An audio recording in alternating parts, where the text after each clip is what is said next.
Judiciaire 2024, la deuxième session de la chambre criminelle de la cour d'appel de Bobo-Dioulasso est en cours depuis le 12 février dernier à Orodara. 22 dossiers de crimes de sang et de crimes économiques impliquant 25 personnes sont en train d'être jugés pour une seconde fois. Le premier jugement marquant l'ouverture de la session a eu lieu en présence d'une équipe de la RTB au bassin. Le récit de Maneka Ien et Moumouni Baro.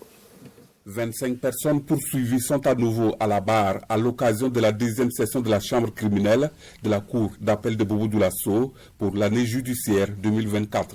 Ces personnes en conflit avec la loi sont impliquées dans diverses infractions et les cas les plus sensibles sont des crimes de sang. C'est-à-dire, c'est des assassinats, des meurtres, et vous avez des infractions également qui touchent aux bonnes mœurs, comme le viol.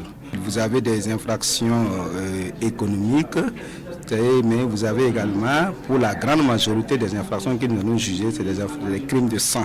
La tenue de cette session de la chambre criminelle a été facilitée avec l'accompagnement du PNUD. Elle permettra de statuer définitivement sur le sort des 25 accusés. En principe, la cour d'appel a pour rôle de juger une deuxième fois quelqu'un qui n'est pas satisfait d'une décision qui a été rendue par les juridictions de premier degré, ce qu'on appelle les tribunaux.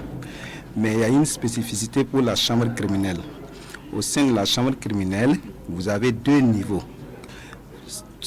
La chambre criminelle se situe au niveau de la cour d'appel.